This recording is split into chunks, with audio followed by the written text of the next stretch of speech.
หมอยสูงค่ะเมื่อในเป็นวันที่17เดือนธันวาคมที่3ปี2026ในตอนได้เข้ามาถ่อมด้วยข่าวง่าวผังกรมสภาที่เมืองคมตุมเมื่อวันที่16เดือนธันวาคมที่3ปี2026เข่งข้าวยามกลางในลามอ10โมงได้อยู่ที่ภูมิพลพรเขาไล่จัดเฮ็ดปังกรมสภาปอกกำแหกในข้าวตั้ง5ปีไหว้หลังเสของเสียซึกมานเขายึดอาณาอำนาจวานเมืองมาเจเมื่อเดือนธันวาคมที่2ปี2021นั่นในออม บางกลุ่มสภาพปอกำในได้ก่อกำปานนำในเตเลยว่าเป็นฝ่ายที่กำเทียมพันเฮียงดับซึกอันลูกมาดีปางเลือกตังมือกาก่อนป่นมาในเขาอยู่ที่ขอสิซึกมานเสอ่อนนำจัดเฮ็ดปังเลิกตังเมื่อเหลือนโทนที่12ปี2025แลเหลือนโทนที่1ปี2026ก็3ปอก3กำนั่นน่ะเนาะก้นตีอันอองเป้ปังเลิกตังเสียก็ไลมานังเตเนสภาพในเมื่อวานได้แต่กำนำก็ลูกมาดีปาติสังสี USDP อันว่านั่นยาวค่ะเที่ยง1ใน4ของตีนังตั้งเสียงตั้งหมดอำนั้นก็โคปากและ25%ในซ้ำเป็นตอนตาโตเตี้ยนอันลูกมาดีตับซึกในค่ะออกในปางกลมว่อนแฮกนั่นค่ะอยู่ดีของเสียซึกมันเขาแลจุ่มปาฏิการเมื่อเจออันอ่องเป้นั่นค่ะก็เลยเลิกเอาโอ้ขินยีโหเป้าปาฏิสังสีเฮ็ดเป็นโหเป้าลุ่มสภากว่าเนี่ยค่ะปยอก็เอาโอ้มององใน เป็นแก้มเนี่ยเนาะแก้มโหเป่ากว่าว่าจังไหนอ้อเกี่ยวกับเลยลอกในตั้งฝ่ายนอกวันนอกเมืองอำว่าได้เป็นยุโรปและบางเมืองตีในอาเซียนกำปันนำได้ก่ออำไลมักมันลองเลือกตั้งในปอกำในคาหันว่ามันก้วยเป็นรองที่อันของเสียซึ่งมานเขาจัดขึ้นมาเปิดตาแหน่นาเตอว่าสองว่าเฮ็ดจังนั้นก้วยนั่นน่ะเนาะปังเลือกตั้งที่ในเมืองโฮมตุ้ม เมืองที่อันยอมรับได้ก็มีเมืองราชาและเมืองแขกอันว่านั่นยาวค่ะเกี่ยวกับเรื่องร้องได้ตั้งฝ่ายผู้เลเพียนการเมืองพกค่อนขว้าเขาได้ก็ปันตั้งหันถึงว่าร้องได้ได้ก็มันเป็นรองที่อันขอสิซึ่งมานเขาคัดใจเป็นไปแลกลายลูกดีลายโอเปิงพองงำซึกยืดอาณาเสียก็เป็นมากึ่งดิโมครซีอันว่านั่นยาวค่ะก้อยกะว่าเพราะว่ามาโดยลองคับขึงการว่า รองพ่องำกัวสำเสียนเปิงได้ก็มันก็ยังเลี่ยงกันตั้งของสิซึกมันอยู่อันว่านั่นยาวในค่ะข้อมูลตอนในข่าวเนี่ยก็ไล่เปิงอิงเอามาที่ห้องการข่าวเตอไอดาวดีออกไว้ในค่ะพี่น้องค่ะถ่อมยาวหันเทินจึงหือพองค่ะเนาะสายงายเงาไล่เตสือเป็นจึงหือเที่ยงในเฮาค่ะเนี่ยก็ไปด้วยกว่าค่ะนะ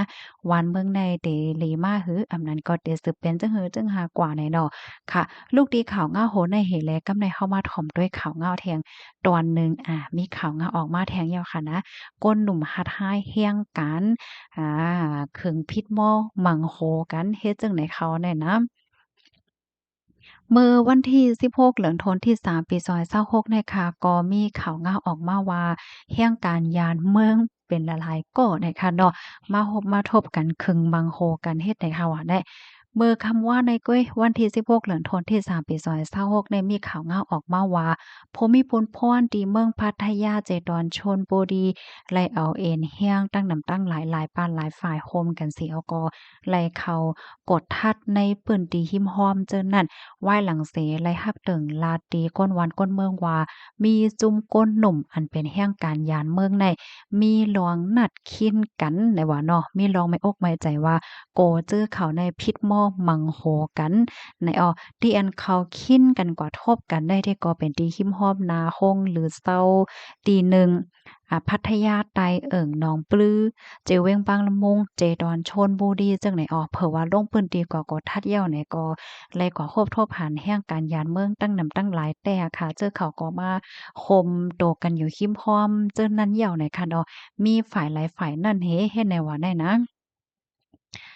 กำนันเจ้าหน้าที่เขาเนี่ยก็คีบแนดเข้ากว่ากุมเขากำเหลียวค่ะเนาะย้อนก็เพราะว่าไม่ใจว่าโกเจอเขาในเฮ็ดดีกันแฮงว่าสังว่าเฮ็ดจังเนี้ยนะถึงดีติ้งยับกุมโตไหลก้นแฮงกาในเกาก่อค่ะเป็นก้นเมืองคมตุ่ม2ก่อเปิ้นเตรียมไว้ดีกว่าเป็นเจ้ามาร2ก่อและเจ้าย่าง3ก่อค่ะอันเหลือเจ้อนั้นแท้ก็ได้ถามด้วยก่อนว่าเป็นก้นคืออีสังไหนค่ะว่าเลอเซนั่นก็ยืดเอาไว้มิดแหลมว่า มีด ปวดว่าเคิงใจโคตื้อว่าสังว่าเฮ็ดจั่งใดอะนะมาเจอก็เอาตื้อตั้งที่อันเปิ้นซุๆซักๆในเสียวก็แล่นปลายกว่าไหลเจ้าในอ้อผู้มีปนพ่อนเขาไล่ดองไล่ถามก้นก้อนหนึ่งเป็นก้นมารค่ะก็ลาดในว่าจื้อเขาได้เป็นแห่งการยานเมืองนั่นน่ะเนาะเสียวและเขาก็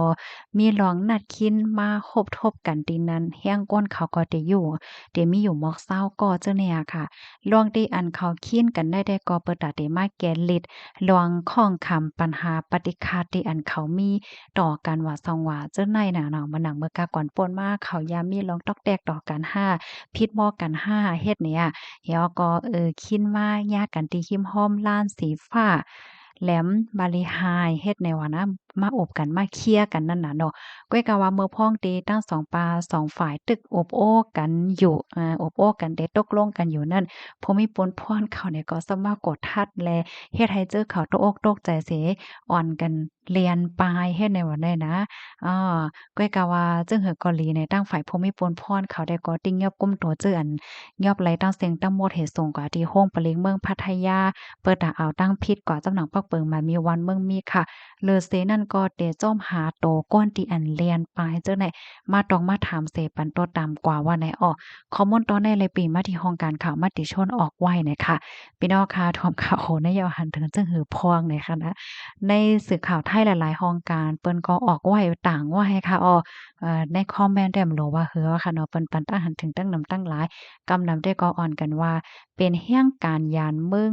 ไม่อยู่วันเปิ้นเมืองเปิ้นเฮียงและเขาเฮ็ดจังไหนเนี่ยเนาะมันมีอยู่ก้อนๆหนึ่งเขาปันตั้งหันถึงว่าเมื่อเลียวใน